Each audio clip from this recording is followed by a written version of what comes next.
and then you're like out in public with your girl and you like turn it up to full blast vibration. You have one?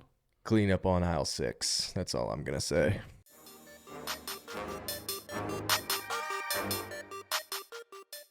Welcome back to Bet Haven, the safe place for safe plays. Back for I almost said Farmers Insurance. We're not at the Farmers Insurance, people. We are at the Genesis Invitational, but little switch up. We're going to be at Torrey Pines this week, thanks to the wildfires. Unfortunate stuff out there in the Palisades, but You said thanks to the wildfires, as if you're like, not, you know what I mean? Shout Like, out the wildfires. it was like, like an ironic thanks, wildfires. Like, you know how people, never mind, I'm not going to get political here. But coming off of the Waste Management Open, where I had Daniel Berger in contention, another just heartbreak Sunday. Honestly, like I didn't have as much expectation with the 5-shot lead that Detry was able to give himself going into the final round, but there was a time it looked like it might happen. Berger was, starting to make a charge, and then Detry just never really faltered. So no, the guy was rock solid. He just continued to not make mistakes, and then right when you think maybe somebody would get him, he would follow it with a birdie or he would do something great. I would say, yes, Spieth made a little bit of a run at one point, and then Berger made a little bit of a run. Scotty too, even but like to start. Scotty on the front 9, which we'll get into Scotty this week. He's going to be a point of conversation for a lot of people. You're gonna have to make a decision on him, just like always at this point. But yeah, Detry, man, we did not. I actually I made a lot of lineups because I went 100% Scotty, and then I was just gonna try and fill in the blank from there. I had a couple lineups that had Detry, one of which just I sent you it had Matt Fitzpatrick, who bogeyed his last hole on Friday to miss the cut by 1, which ended up leading to a 5 of 6. And it was a great 5 of 6. It had Michael Kim on it, who ends up finishing T2. He was 0.82% owned. It had Detry, and it had Bobby Mack and Scotty, obviously, and then Brian Harmon to close it out, who also was fine. If Fitzpatrick just would have made the damn cut, that lineup would have been something special. But that's how it goes. That's how DFS golf goes. You need guys to make the cut. You need 6 of 6. And this week, just to go ahead and get into it, there is a cut. This is an elevated event with a cut, kind of a weird, something different we're getting here. I've heard that this was a Tiger Woods kind of thing where Tiger was like, hey, I want these elevated events to have a cut. Tiger, unfortunately, not playing this week. Yeah. But yes, there is a cut this week. Top 50 or 10 shots within the lead after 2 days.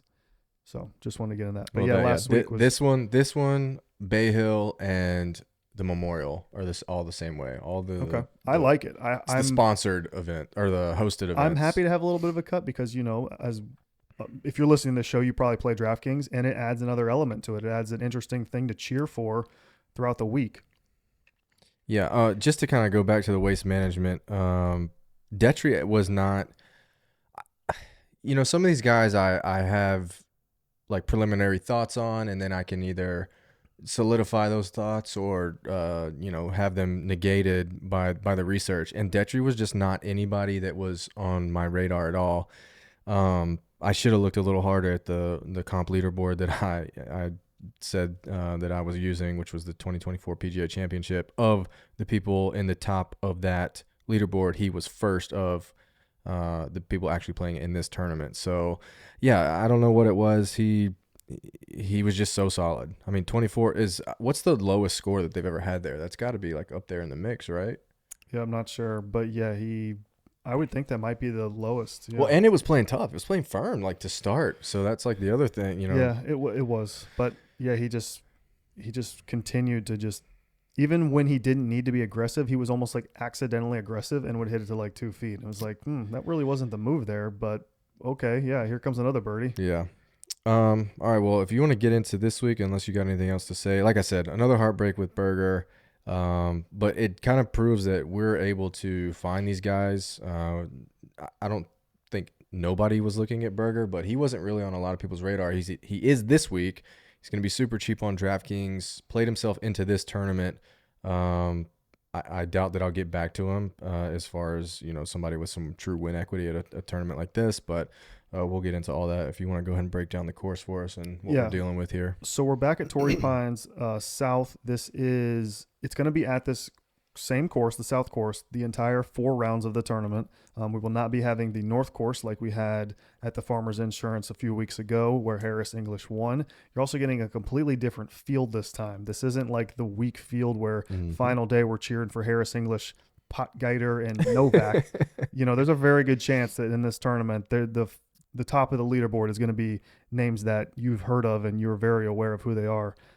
I suspect that we will get a big name winner this week. Not hard to do when, more than half the field is technically big names, but I think one of the top 10 guys will probably end up winning this golf tournament.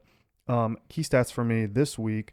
We saw Ben Griffin post. You send it to me. Ben Griffin posted a clip of the rough, essentially. Hold on. I retweeted it also on X. If you're not following us on X, again, I'm going to keep reiterating this because that's where we're posting our full cards at this point with as much information that becomes available to us later, after we record the shows. Like, I try to get all of that kind of stuff out.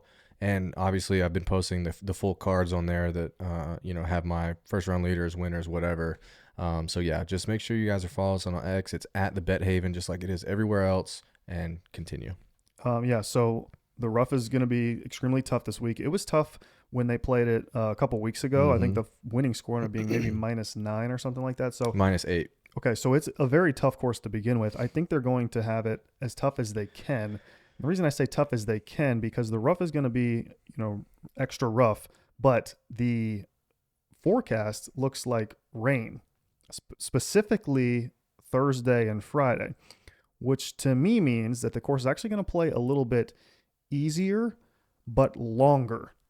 So it's going to be it's actually going to play probably easier because of the soft conditions, so that you'll be able to hold the greens easier if you're hitting fairways, but it'll only be those guys that can hit the ball long and straight. I think long and straight off the tee is going to be huge this week.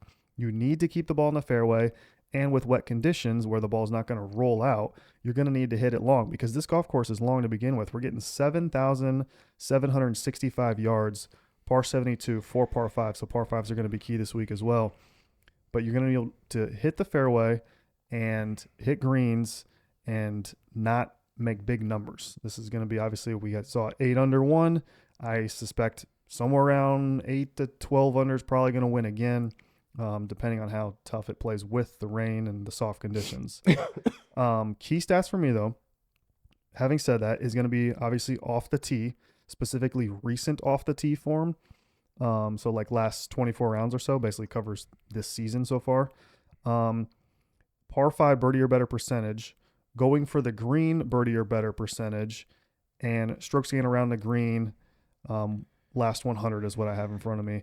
But strokes gained around the green, you're gonna need to be able to make a par when you miss the green, or you're scrambling. You're gonna need to be able to make that par, avoid bogeys.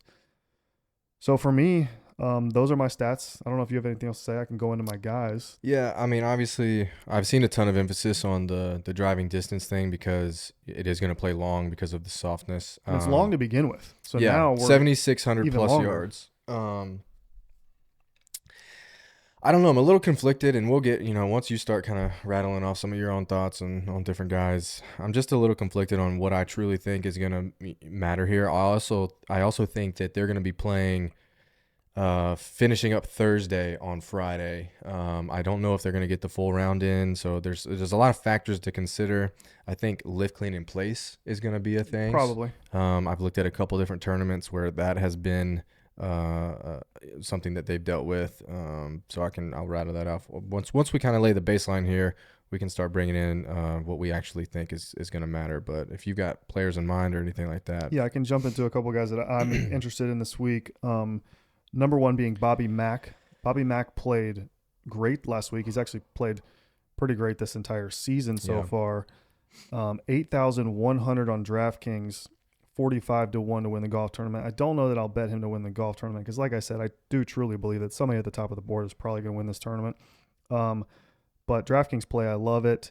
He has gained off the tee in 1, 2, 3, 4, 5, 6, 7, 8, 9, 10, 11, 12 straight tournaments. He is an off the tee god. He stripes it and he hits the fairway, and he's really good at that. Another thing he's really good at is around the green. In 11 out of his last 12, he's gained around the greens. For me, those are two of the most important stats this week. I don't care as much about irons as I normally do, because I don't think, like I said, I don't think it's going to be a super low scoring event where you're going to need to just pepper pins over and over. It's going to almost be kind of like a survive event. Like, if you miss the green, make your par. I don't think it's a crazy score. I always care about approach, but I don't care as much about it this week as I probably normally do. Normally, you hear me preach about approach, but this week, I don't think it matters as much. But Bobby Mack is a great player for that profile. He is 7th in this field around the greens in the last 100 rounds. He's 6th in this field going for a par 5 birdie or better percentage. He's 17th in this field, par 5 birdie or better percentage. And, even to further that recent form off the tee, in Phoenix, he was 6th off the tee for the week. And at Pebble Beach, he was 15th off the tee. He just fits my stat profile, and I think he's a very fair price on DraftKings. Yeah, I mean, I've heard reports that he's slimmed down a little bit. I didn't see a ton of footage on him. That might be fake news. Is it? I don't know. He didn't look that much slimmer to me. Yeah, I mean, it's like, I know Sung Jae's kind of dealt with the same thing in the past where he's tried to lose weight and it made his golf swing terrible. So it's like I heard somebody rattle that off and I'm like, I wonder if that's actually happening. But Yeah. if you say it didn't happen, then it didn't happen. Yeah, I don't hate it. I think Bobby Mack's one of those guys, won twice last year, right? I mean, won Genesis Scottish. He won the Scottish, and the Canadian Open. Hold on. Almost positive he won Canadian Open. And he won the Canadian, yes. So 2-time winner last year. I think he, he's one of those guys that, like, I could see him being in the mix and I could see him being one of the few that missed the cut. But I would consider him top middle of this field. I think, especially right now in the form that he's in. I did look at his, his name popped up on a couple stats from last week. So yeah, I think, obviously a very different type of course we're going to be going to. So hopefully he can just carry over some of that form and it's, get right back into the mix. Mm-hmm. I think that one thing that you can carry over from last week is off the tee. I think off the tee was pretty important last week, and I believe it to be very important again. So that's, like I said, that's the one thing that I'm, keyed in on this week is who's hitting the driver well right now. So, well, I mean, by that logic, I don't know what else you have to say, but are you going to go back to Fitzpatrick? Probably. I mean, he was 17th last week in off the tee. Yeah, he's been fine off the tee. Like, his stats really weren't bad, except for putting. But his stats, that's the thing. Like, there's several guys that we'll have to talk about this week that are, like, in such a tweener phase in their golf game. Fitz, Cam Young, Connors, Thigala, Minwoo, Hovland, Zalatoris, like all these guys, Finau, like they're even Spieth to an extent. Like, they're right on the cusp. But like, are they good? Are they bad now? Are they, guys that maybe did good recently are going to do bad? Maybe guys that we think are trending are going to do bad again. Like, I don't know. There's a lot of. I will always. We'll get into it. Yeah. I've got some opinions on some of them. Even Berger, like, is Berger good now? We're gonna have to make that decision. So he's one of those instances where a guy who has, and I said this in last week's video. I said that he had shown in this swing season, the 2024 swing season, where the weaker fields and all that, he had shown flashes of his previous self. And if you go back and look before 2021, he had won Pebble Beach. He won maybe something at Eastlake. Or maybe FedEx at Southwind. Anyways, some decent events. But then he was dealing with injuries, back injury, I believe a wrist injury, and those things actually take their toll. Now to bring up Finau, because I've seen a lot of people touting Finau this week, And you know me, I'm the biggest Tony Finau guy there is. I don't know if I'm going to get there solely because of all the people that are on him, but he had the same knee surgery that Ludwig had last year that we saw actual issues, out of Ludwig out of nowhere. I think it started at the PGA Championship because I had picked him for first round leader and he looked awful. Finau, up until this point, had been up until last year, had been a ball striking machine. Tee to green, couldn't putt. Now we've seen at Pebble Beach, he got into contention in that event by chipping and putting. Like some completely different stat profile than what we've seen. And I think injuries are always a factor. It takes guys time to come back from, injuries several years back or recent surgeries. It just takes a little bit of how can I play with this, play my usual game, but still be dealing with this at the same time. And we're seeing it out of Spieth as well. Spieth, he was dealing with a wrist injury last year. He gets the actual issue fixed.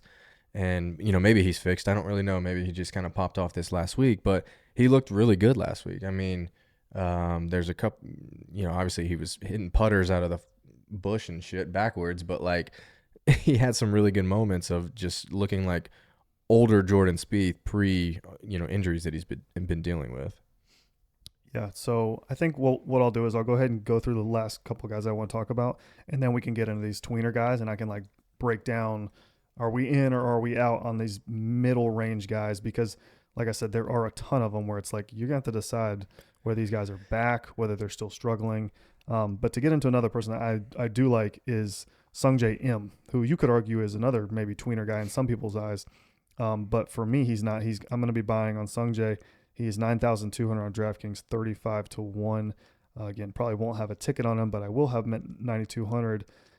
He is sixth in this field, short skin around the green. He is first in this field going for the green birdie or better percentage. He is 12th in this field, par 5 birdie or better percentage.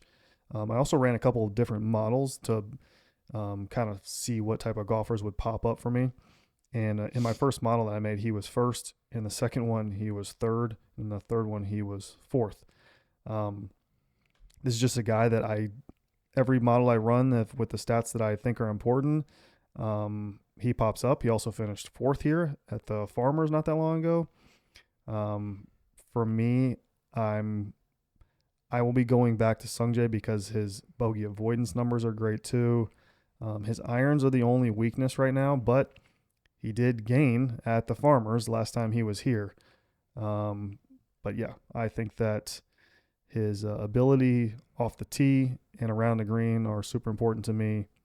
Hopefully we can get neutral irons and see where he can finish. Yeah, I like Sungjae as well. I've had the last couple of weeks I've told you that I've been trying to just like get a pool of guys and then going back in historical events and finding the pool of guys that I like and see where they all, is there any crossover? Is there, just to see if the things that are looking at, have any sort of prowess as to what is actually going to happen in the tournament. And it's worked for the most part. And Sungjae popped up on a lot of different stuff as far as looking at comp leaderboards that I think Sunday will, kind of turn out to be. So I agree. I think, we haven't seen him win in such a long time, and I just feel like at some point it's gonna click and it's gonna show up. If it does click, it will be at a tournament like this where irons aren't like as important, and it's not something where you have to go crazy low. You can survive with a good off the tee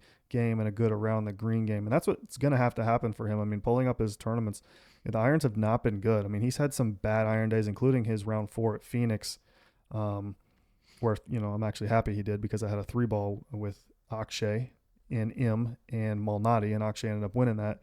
But yeah, so I got to see Im on that day, and yeah, irons were not great. But again, that's one round. It's going to actually kind of hurt his overall iron play stats wise. Same thing with like Scotty. I think Scotty will. There's going to be people who model this week who are going to, I think, overlook. And this is completely off topic. I'm jumping to something else here, but overlook Scotty and Aubert. And the reason I think they're going to overlook them and they're not going to pop as well in the stats is because, as we know, and probably the people who watched the tournament last week, Scotty made a run on the final day on his front nine. He shot like, I believe, 31 or something. And then on the back nine, he missed a little putt on a par three, and he kind of essentially derailed. Like you could tell he like, it was like a 4-footer, wasn't it? yeah, he like checked out at that point. He was like, okay, I'm done. I can't win anymore. And he checked out. And that's going to hurt his approach numbers, his around the green number. Like everything got really hurt by that. Yeah, it was round 4. He was minus 1.6 off the tee and neutral on approach, and then minus 1.2 around the green. But the rest of the week he was fine. The rest of the week was pretty good numbers. So his numbers will suffer. I think he actually had a better tournament than maybe his final finishing position would tell you. And then same thing with Aubert. Last time we saw Aubert, he was withdrawing. He was withdrawing because he was still sick. That's probably going to sour a lot of people on him, but we're going back to a course that I think is just a perfect fit for the guy. I mean, he stripes his driver, and this is a course where you're really going to have to put yourself in good positions to score. And I think it's just a perfect fit for him and a perfect fit for Scotty. I think Scotty and Aubert together I will pair them together on DraftKings lineups, and I don't think that that's going to be that popular of a start to building lineups this week. But again, I don't think they're going to pop as well in the stats, which I actually kind of like because of their weird kind of recent form where people might actually be second guessing Scotty after last week. They might actually be wondering, wait a second, he was 70% owned in some of the contests I was in. Yeah. There's going to be at least 20% of those people that go, you know what? I'm not doing that shit again. I'm not going back to that.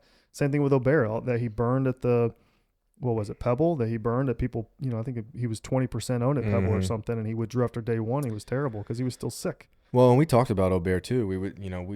I think there's a portion of one of the video that you said, I can't wait for people to get off of him so I can get back on, because I think it's a perfect time. Yeah. I think that his ownership this week, let's see if we have ownership projections, but we have him. I don't think that they're going to be, he is 10.43, which is the lowest out of the top 10 guys on the board as far as DraftKings pricing goes. I love that. I think that's great. Scotty's still crazy on. I mean, we'll see if that actually comes through. I'm showing 58%. We'll see if that happens. But yeah, Aubert is definitely the guy that people are avoiding at the top, which is fine by me. I'll take my chances that he's healthy now, and it wasn't even an injury; it was a sickness. Yeah, you know how when you get sick, you just feel bad for a little bit, and then you work out of it. And I think that hopefully he's done that by now. It's been a couple weeks, and I fully expect him to be ready to go. Yeah, I agree. I have already built one lineup, and I think it started M. Aubert, just for reference. So there you go. Yeah, I'm gonna have. I don't know what, I haven't laid the foundation for my, and this. I do more betting than DFS. My DFS is pretty small exposure, small contest, that type of stuff. I have made one bet so far, 2 bets. Outright on Wyndham Clark at 80-1. I'll get into him in a second. And then the other one is Tommy Fleetwood top 10, just a placement bet. Just got a weird feeling about Fleetwood. I've seen a couple people mention his, when you think of Fleetwood, you think kind of shorter course for whatever reason, but he does have some decent history on longer courses. I don't know when he's going to get his first win on the PGA Tour. The fact that he doesn't have it yet is pretty remarkable for, I think the level that people think of Fleetwood at, especially these books tend to respect him a little bit more. You constantly see him 35. Especially when you look at his numbers. I mean, there's nothing, looking at his profile here, there is nothing wrong with his numbers. Maybe he's losing a little bit putting in his last 24 rounds, but everything else is way in the green. Yeah, and I think the putting is one of the things that kind of goes wayward for him. He doesn't make them when he needs to. And then he has like stretches of just really bad putting. But as far as Wyndham goes, I did a bet match for the Super Bowl where it was like a $10 bet match, whatever. I threw $10 on Devontae anytime or first touchdown. Obviously, that didn't hit. Yeah, if you saw the TikTok, yeah, we lost the Super Bowl super lock. But if you would have just swapped anytime first touchdown for any time, you would have hit. It would have paid less, but it still would have paid pretty good, and you would have won. I hate that we got greedy. We got greedy. Yeah. We tried it. Actually, by the time I placed it, it wasn't 34-1 anymore. It was like 38-1. But yeah, I can imagine anytime touchdown probably would have brought that down to like 10-1, which still would have Yeah, pretty no, I good. think 10's maybe, yeah, Um, 10 or 12 probably, but but hate that. But yeah, go ahead. it is what it is. But anyways, I used that bonus bet before the Super Bowl. I got it like immediately, and DraftKings have been posting futures on, like I think I mentioned this already. They typically only post futures on majors, but now all of a sudden they're posting futures for the Waste Management. They're posting futures for Genesis, and I just saw Wyndham Clark at 80-1. I think he was at 100. He opened at 100-1 on FanDuel. I've seen him bet down to like 75 pretty much across the board at this point, maybe a couple 80s still out there. So maybe people are jumping on him. I don't really know, but I just feel like, I think the weather potential here, just kind of a grinder. He doesn't really fit the mold of hitting it straight. He does hit it pretty long. There's a chance he gets into some trouble off the tee, but I expect him to be towards the top of the leaderboard. I don't know if he can win this thing, but I threw that free $10 on it just to have it there. But as far as some of the other guys I'm looking at, I think M is probably worth a bet. I know you said one of the guys at the top of the leader or the top of the board is probably going to win this thing. I would say, as far as like consistency goes, and showing up in bigger events, M is one of those guys. He's not your Rory, he's not your Scotty, but he does find a way to get himself in the mix at large scale events like this. So, and now that I'm mentioning Rory, I think we should talk about him because I need to know where your head is at, because I have my own thoughts here, and I'm curious of what you think. Yeah, let's pull up his profile real quick. Obviously, coming off of a win, 10,900 on DraftKings. He's second to Scotty in your. What's Scotty's price? He is 12,300. Yeah. Rory showing 21% ownership, where Scotty is 58. So, if you're ducking Scotty this week, you could start Rory and work from there, and you'd probably get a little different. Rory, let's see. So Rory obviously was fantastic at Pebble Beach. He gained 4.3 on off the tee, 2.5 on approach, slight gain around the green, and gained 3.7 putting, which I feel like is probably way more than he normally gains. Mm-hmm. Yeah, he's one of those guys that I think could win this week. I think my potential winners I've written down are Scotty, Rory, Morikawa, and O'Bear. And the reason I say that is because all those guys are great off the tee in their own way. Morikawa is great off the tee because he hits a bunch of fairways. Now, if it's going to play longer than it already was going to play, then maybe that hurts Morikawa a little bit. But with Rory, with his driving ability, you got to think that it's a decent fit, man. I mean, like, this is a course, if I'm going to say that I think Scotty and O'Bear are going to be great because how well they hit the driver, well, then you can't just skip over Rory. I mean, that's kind of what he does too. Obviously playing great. Won at Pebble Beach. He lost in TGL though, so maybe that's something. He was T4 at the Dubai Desert Classic in January. He won the DP World Tour event in November of last year. I mean, he's playing great golf, obviously. I think the only thing that I don't pick him though. Like I'm not a Rory guy. I don't pick Rory. So for me, there's already some bias built in there. I probably won't have that much of him. I'm probably going to have some exposure to him. Well, what are his odds? That's I think I'm he's saying like 7.5 to 1. Yeah.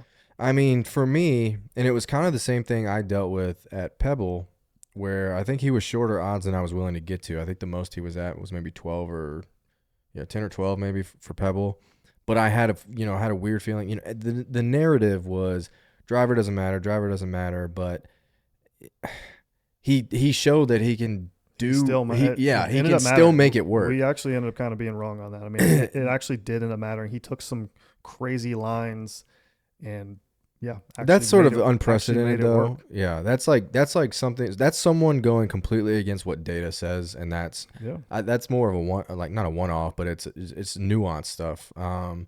But I think this week, he's obviously got the weapon in the bag. I don't know. I don't have that feeling that I have or I had at Pebble Beach for him, and I only used him on DraftKings. I didn't have a bet on him.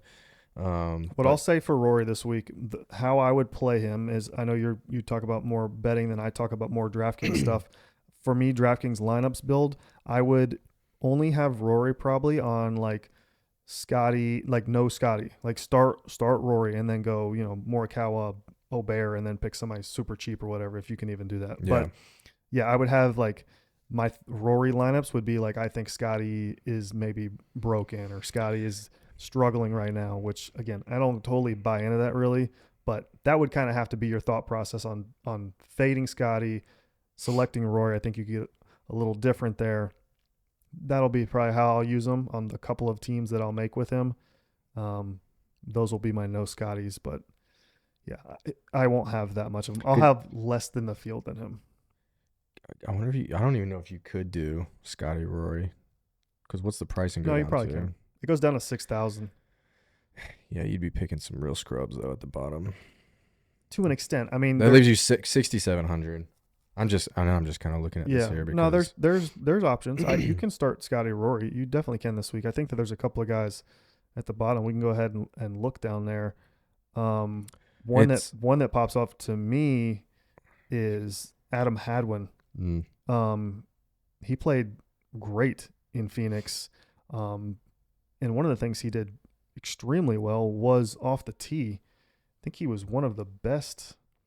He was he was like 10th in the field off the tee. You can break his rounds down. I mean, it ends up finishing T9. Gained for the week 4.082 on off the tee, 2 shots on approach, 2 around the greens, 1.3 putting. He was he was great. Maybe he's found something because if you look at his profile, off the tee is not usually his thing. It's usually putting spike weeks is kind of his thing. So maybe he found something off the tee. Maybe he's got a new driver in the bag or something that we're not aware of. But he played great, and if he's the min price, maybe you take a chance on him that he's found something. But again, that's not like, oh, I'm in love with Adam Hadwin this week. But if I have to go down to yeah. 6,000 or around that area, that's who I'm picking I based on last week. I I know that he typically does well in the desert. Like that's his. Don't they call him the Desert Fox? Do they? I don't know. I'm pretty sure that's his nickname. Anyways, but there's I do agree that he's got potential here because I do remember thinking or finding something about him playing in wet conditions because of the PGA. I remember seeing the forecast for PGA Championship. He was one of my sleeper picks for that. I think he ended up playing okay in the first round and it just kind of fell apart. He just kind of lost whatever he had going into it. But yeah, I mean there's guys down here. I think Steven Yeager's worth a look down there at 6,400. Pretty good driver of the golf ball for the most part. I think he's been struggling with the putter. You know me, I'm team no putt all the way. So, but yeah, that's just another name to throw Guys out. that I would fade at the bottom would be Jake Knapp, who just got He put in just this got in field. because of the Tiger withdrawal, right? Yep. No thanks. Can't do it. He is last 24 rounds. He's losing almost a shot on approach per round. That is not going to bode well here. Although I do think he actually might have done okay last time here at the Farmers. Could be making that up. Let's pull his profile up. He does have. I think He last year he did. finished He this T3 maybe. at Farmers Insurance Open. He finished T32 recently. He's actually been playing some decent golf, but off the tee has not been his friend. His approach has been pretty good, and putting's been spiking. He putted his face off here last time, gaining over 5 shots. So yeah, not for me. I'm not picking him. And then I also one of our guys that I can't do it is Dunlap. He's even worse off the tee. Last 24 rounds, losing 1.2 per round. He squeaked into the cut, made a putt to made like a 12-footer or something. But yeah, he has lost off the tee in 7 straight tournaments. Yeah, like big numbers too. 5, 6, 3, 4, 2, 7. Like, no thanks. I can't do it. I can't say that off the tee is really important this week Yeah, and then you and pick a then guy pick like Nick that. Dunlap. And honestly, I agree, but I just have a weird feeling Nick Dunlap's going to do something this week. I'm not going to pick him. I'm not going to bet him. I'm That not is the going to. one thing about these young guys is they can just pop. They're So so erratic that it's tough to figure. But when I see 7 straight off the tee, I can't. yeah, no, I typically have the mindset that like if an elite golfer is struggling, I feel like they can snap at just a moment's notice. And guys like Dunlap, maybe obviously he's not elite yet, but he could be that. We saw him win as a rookie, and then he turned pro and won again.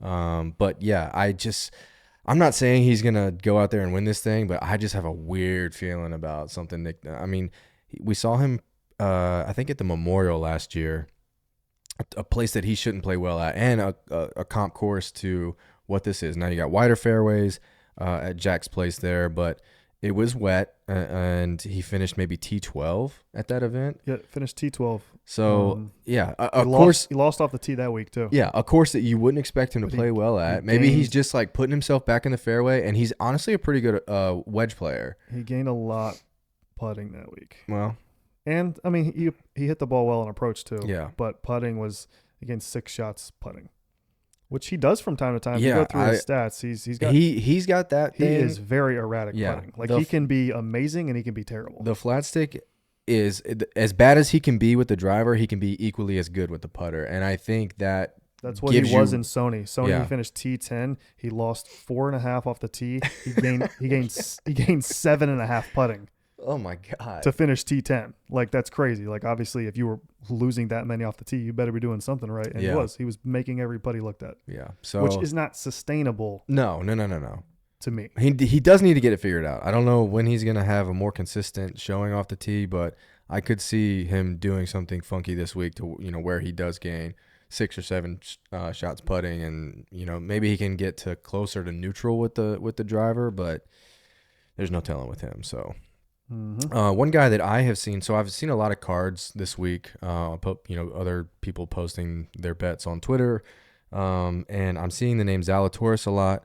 I'm seeing the name Adam Scott a lot, and I really wish I wasn't seeing the name Adam Scott a lot because he's kind of one of my sneaky picks.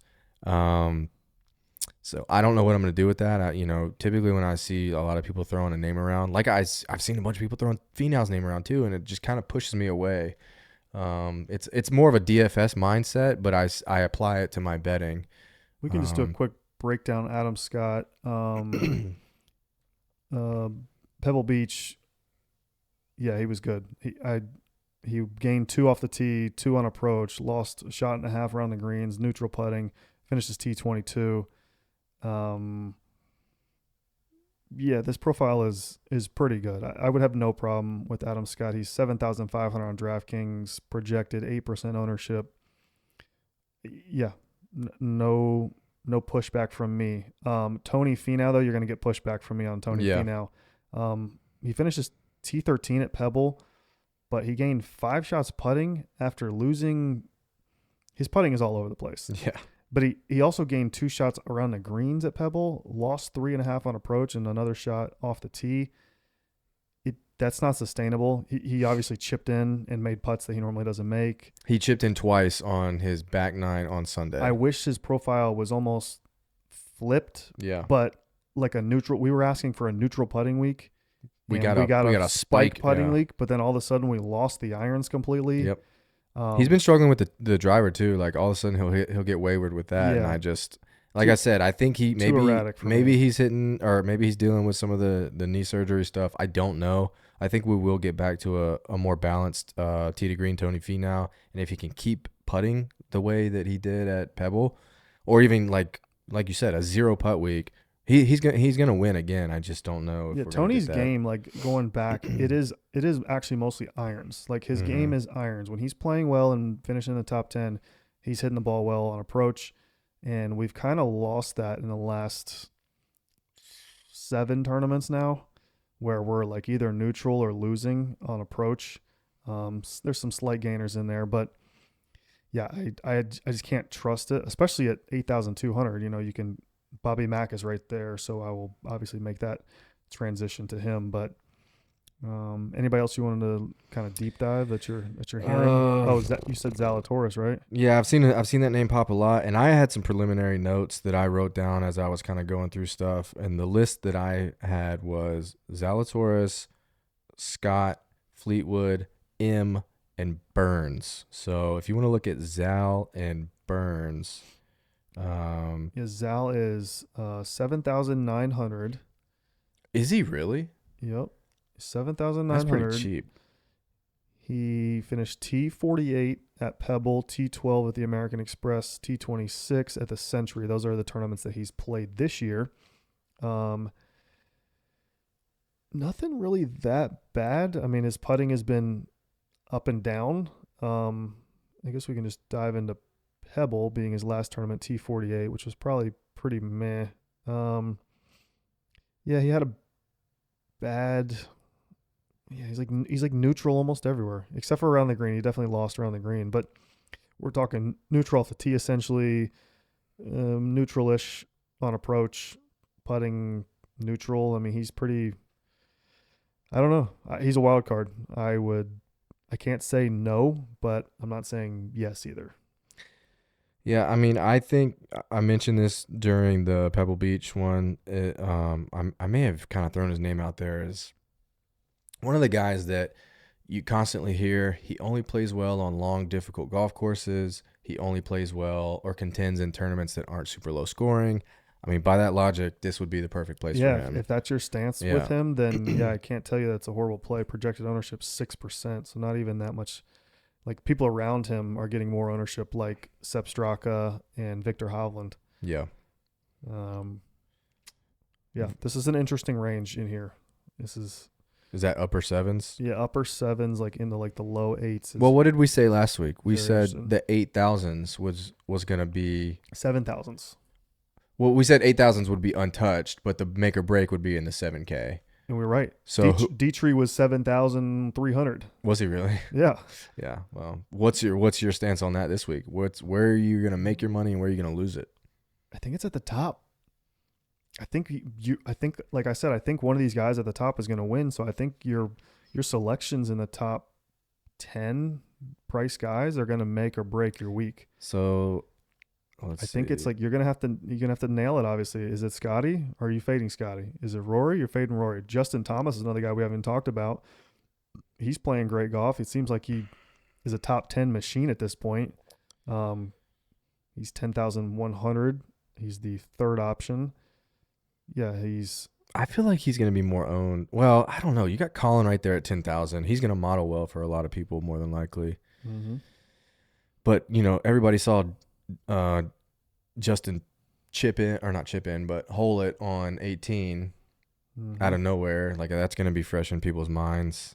I don't know. I think one of these guys that may be a little overlooked is Cantlay right here at 9,400. Yeah, he's another. He's again, you can't make an argument against him. Last 24 rounds, he's gaining across the board. Really, no super weakness. I'm seeing 13.5% ownership. We can deep dive him real quick. 9,400. Played at Pebble Beach. He was semi-popular at Pebble. Ends up finishing T33. Lost off the tee. Can you see ownership, like past ownership? And I cannot. When you say he was semi-owned, did you have him or? I just remember that he was like people were Gotcha. talking Because I'm actually about Cantrip. curious. They were talking about him like being, hey, you got to give him a look. This is a kind of course where he should do well. Where normally sometimes he gets lost in the noise. We don't even hear about him, which might be the case this week. He might get kind of lost in in that price range where people won't even, they'll just kind of overlook him. At Pebble though, off the tee was a problem, but it was really only one round. Round 3, he lost 2.5 shots on off the tee and a shot on approach. So round 3 was obviously pretty terrible for him. That was the only round at Pebble where he lost tee to green. Every other round he gained tee to green. So maybe just one bad round there at Pebble. Maybe we can overlook a bad round 3. At American Express earlier in the year, he was T5. Well, the round 3 at Pebble was also the round that was super windy and super rainy. So Which again, you can, I don't know. Yeah, you can look at that either way. You could say, well, he struggles in the rain. Or you could say, well, it was rainy and crappy and maybe they so won't even have to play yeah, in that. it's And funny that you mentioned that because I went back and I've actually looked at Cantlay and I found 2 instances of tournaments that had one or more rounds with lift clean in place or preferred lies, however they term it, and he won both of them. wow. One of them was the 2022 BMW Championship at Wilmington Country Club in Delaware, rounds 1 and 2, Thursday, Friday, both preferred lies. And that may end up being a comp course for me. Pretty long course, over 7,400 yards, not quite as long as Torrey. And then the other one might have been Wells Fargo. No, it was the Memorial 2021. Rain. I don't know exactly when the rain came, but minus 13 was the winning score. He went to a playoff with Morikawa. Another long comp course. Like, if this guy, I truly think he just had a rough round 3. If he's going to be low owned, and I haven't really seen anybody talking about him, these are my favorite types of bets to make. Like, Yeah, the more I look into this, the more I'm interested. I just talked to you in the Because Cantlay. He's gonna finish last. just even pulling it up. I mean, I was already semi interested because I wanted to see what was up. But yeah, round 3 at Pebble was literally his only bad round in his last 12 rounds. Gained off the tee in 10 of his last 12 rounds, and gained around the green in 9 of his last 12. Approach and putting is kind of his deal. Approach and putting are up and down. Both of them can be great. Both of them can be terrible. But he is steady off the tee and around the green. And I've already told you that that's kind of my jam this week is off the tee and around the green.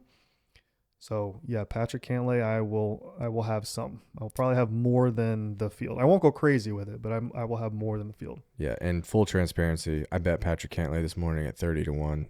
Okay. And then I cashed it out because I want to wait for the boost on Bet365 to get him at maybe. Okay. Yeah.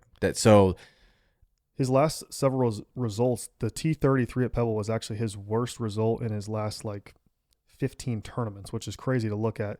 T33, 5th, 15th, 11th, 17th, 13th, 12th, 25th, 5th, 3rd, and then missed cut at the Memorial was his last bad tournament. Yeah, and listen, I fully my typical and it worked with English at Farmers. Like, all these people were talking about him in the fall. He had a couple tournaments where he did well. He maybe struggled in the first couple events of the year, and then nobody's talking about him anymore. And that's when I was like, okay, well, I'm gonna bet. I didn't bet Harris English off of stats at all. It was solely because of that. Berger last week, he was one of the first bets I made because, again, same thing. Fall swing, people talked about him. He did pretty well. Gets into the thick of the regular season, has a couple bumps, and then boom, he was right there. Perfect example this week, Aubert. Yeah. Everybody's talking about how good Aubert is, how he's going to set the world on fire. He's going to be amazing, and he gets sick, and all of a sudden people are like, nobody's rushing to click Aubert now. I'm showing 10% ownership. I think it's a perfect time to jump on the guy when people are questioning whether he's good all of a sudden because he was sick. I mean, give me a break. I think this is a great course fit for him too, obviously. So yeah, I actually love that thought process of people jumping off at the wrong time, people saying how great they are, and then all of a sudden something happens and they're like, you know what? Yeah, I'll move on. Yeah. I do want to get your thoughts on this actually really quick now that I'm thinking about it. So obviously, JJ Spawn at Sony was leading on Sunday. I had a ticket on him at 110-1. Ends up losing, maybe finishing tied for second or third place because he just couldn't quite get it done. Berger last week finished his second place for me. Cash out options, obviously, I hedged for the JJ Spawn ticket at Sony. Couldn't really hedge on Sunday at Waste Management because Detry had a 5-shot lead. The hedge opportunity would have been to take in the minus 185 at the beginning of the round. What are your thoughts on on the each way market. Now I know you don't do as much betting as you do DFS, but the each way market, basically, I see a lot of like the full-time bettors, or the ones that you see their name a lot, constantly post each ways. I've posted a couple of them. I had 2 each ways last week, and of course Burger wasn't one of them. Now, if you don't understand what the each way is, for those listening, it's simply you're betting on the outright number that the each way market gets you, and then if they finish within the 1 to 5 places, depending on which, because there's several. Bet365 has like 1 to 12, and it cuts the odds. So I could have bet Burger each way 5 places, and instead of the 110 to 1 that I had, it would have cut that into 1/4. I just don't know, like, if that's something I should be doing more. If you think that, that's instead So of I doing think that. it depends on what kind of bettor you are and what you're going to be doing on Sunday afternoon. If you're going to be sitting down watching the golf tournament, I think live betting, live hedging is absolutely the move. I think you bet the enhanced win or whatever you can find, and if you're going to be sitting down watching it, when it gets to hole 12, right after player A makes a birdie and cuts the lead to 1, and those 2 guys are 3 up of third, well, now there's a damn good chance that either player A or player B is winning, and you got a ticket on one of them. Then I would hedge money on the other guy, depending on, and money-wise would depend on how much you want to win. Do you want to middle it and guarantee a win, essentially, or do you want to just put a little bit on it? How do you want to do it? So that's why I don't do each way bets. But if you know that you're going to be at a little kid's birthday party or something on Sunday afternoon, wait. and you don't want to, and you don't want to, and you don't want to watch, or you're not going to be able to Do I watch. know the little kid, or am I just there? Yeah, well, I'm in a room with, there's stuff in here. But if you know you're not going to be able to watch, you're not going to be able to follow the golf tournament, then yeah, I think each ways are the way to go. But then you gotta not do anything. Like, don't hedge. I wouldn't each way it and then start hedging, because now you're getting in too deep. Yeah, now you're chasing. Now you could burn yourself. Yeah. So if you're already taking the discount on odds, yeah, you pretty much got to leave it. Like, whatever happens, happens. Which I know some guys are that way with their just regular ones. They're like, I'm not hedging. Whatever happens, happens. And you can do that too. But, there's a specific scenario that seems to happen quite a bit in professional golf, where all of a sudden we got 4 holes left and it's a 2-horse race. And if that becomes the case, then there is hedging options. I mean, they will let you live bet all the way until like hole 18. Like, they'll let you bet all the way until that point. So that's what I do, and that's how I would play the each way bets. Last thing, did you catch the ESPN bet feed? Yeah, so I turned it on for a little bit, and I didn't like it. They're pushing the, like, this hole bet, like, who's gonna birdie this hole, or who's gonna hit closest to the pin. Yeah, and I'm like, that's just not what I am interested in, especially because I'm a DFS bettor. I want to know, hey, I got Fitzpatrick on hole 9 and he just hit in the damn bunker.